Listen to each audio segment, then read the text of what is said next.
Seguimos en el living, tenemos el gusto de recibir a Álvaro Alfonso. Él es el creador de este libro, Operación Verdad, Testimonios y Memorias Escondidas de la Historia Reciente.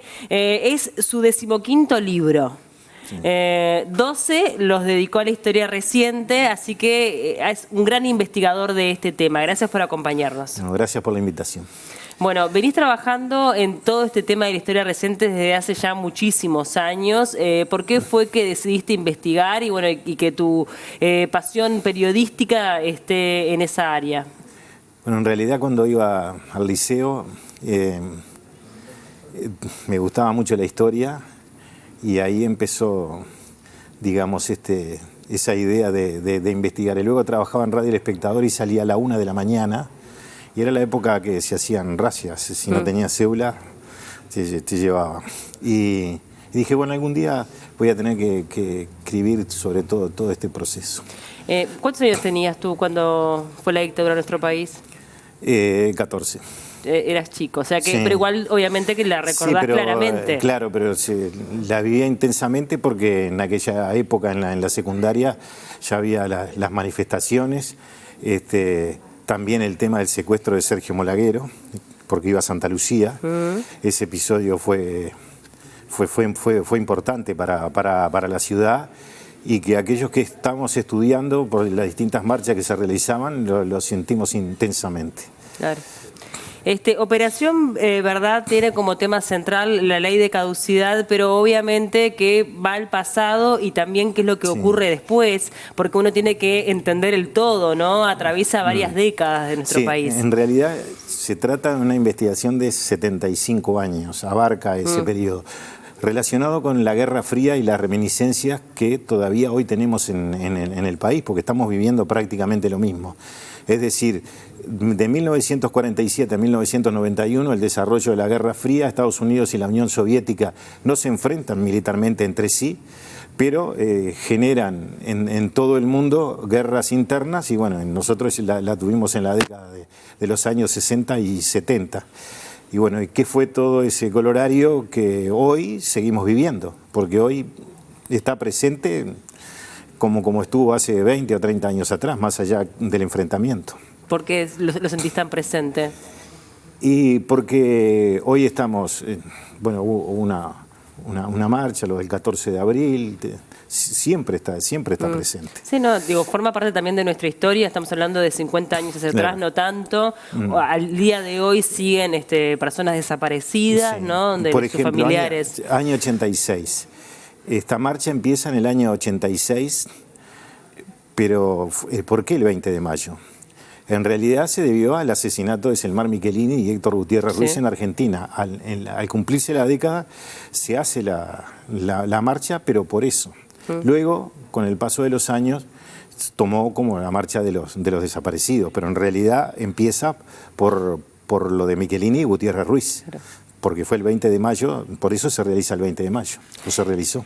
De alguna forma recogiste testimonios para entender cómo fueron los acuerdos luego de que termina la dictadura cívico-militar en nuestro país, volvemos nuevamente a la democracia, y allí hay obviamente negociaciones entre todo el sector político de diferentes partidos y los militares. Sí, hasta hoy. Bueno, sí. Sigue el partido. Pero de todas maneras, en ese momento hubo acuerdos, que en definitiva pueden llegar a quedar expuestos y pueden dejar mal parados algunos sectores políticos de nuestro país, según este libro, ¿no? Bueno, el acervo documental del libro, que creo que es bastante importante, entiendo que la historia hay que contarla como fue. Y no podemos pensar hoy con nuestra cabeza lo que pasó hace 20, 30, 40 o 50 años atrás. Y además veníamos de una situación muy compleja, donde había una sociedad también con miedo, donde se estaban dando pasos de forma muy cautelosa. No es lo mismo eso en el proceso de la ley de caducidad. Claro. Sí, pero como decía, no se puede contar la historia hoy o valorarla como fue hace 50 años, y censurar a aquellos dirigentes políticos que adoptaron decisiones en aquel momento, porque era ese el momento que había que tomarlas. Hoy es muy fácil con el diario del lunes o el diario de los 30 años, dar distintas opiniones. Como tú decías, el tema de los desaparecidos, en el año 89 tal vez fue el momento, después del plebiscito, después del referéndum, mejor dicho, de poder volcar información. Pero el tema de la Guerra Fría, yo lo que veo es que siempre se deja a la Unión Soviética como que estuviera jugando la rayuela afuera. Y siempre el imperialismo es Estados Unidos. Y fueron los dos. Los dos pulsearon en el mundo durante mucho tiempo, unos por instalar el capitalismo y otros el comunismo. Y allí se generó todo ese episodio, pero con una condicionante. El continente americano era estratégico para ambas potencias. Y después de lo de Cuba, Estados Unidos comenzó a incitar a las Fuerzas Armadas de los distintos países a evitar la penetración del comunismo en la región, mientras la Unión Soviética incitaba a las guerrillas a llegar al poder por las armas y después a través de Cuba. Es decir, que en el año 73, podía ser 74, 72, Uruguay iba a tener una dictadura, porque esa era la ola. Podía ser de tendencia a la derecha, como fue, o podría ser de tendencia a la izquierda si el MLN hubiera triunfado en la revolución con las armas. Bien. También das información, creo que puede llegar a ser muy valiosa, vinculado a las pensiones del Banco de Previsión Social. Sí, ¿Cómo fue esa búsqueda y ese acceso a la información? Bueno, la ley 18.033 habilitó que miembros del MLN, Partido Comunista y otras organizaciones de izquierda pudieran acceder a una reparación pecuniaria. Como todos saben, eso genera rispideces en la sociedad. Y en todo este tiempo se han manejado números, incluso parlamentarios han manejado números, que no tenían nada que ver con los números reales, que no tienen nada que ver. Y la cantidad de esto.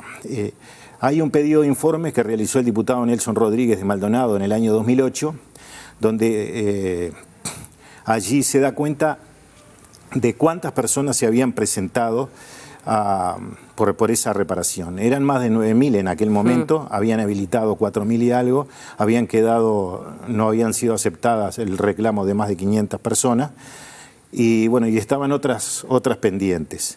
Nosotros pedimos la información pública, y desde la instalación de la ley en el año 2006, la 18.033, hasta el año 2021, el erario público, el BPS, pagó 438 millones de dólares. Y en el año de la pandemia, en el primer año de pandemia, en esos 10 meses, de marzo a diciembre, en realidad pagó del 1 de enero a diciembre, fueron 32 millones de dólares. Eso ha generado en las redes sociales un lío bárbaro, pero los números son esos. Y se habló de 1.000 millones, y lo que sí que genera esto es que cobran hoy más de 50.000 pesos, cerca de 60, y comparado con otras jubilaciones, claro, ese es el malestar de parte de la sociedad. Se ha generado una polémica también en base a esta investigación periodística que tú realizaste. Está generando también, obviamente, que mucha gente compra el libro, se está vendiendo muchísimo, está teniendo gran éxito.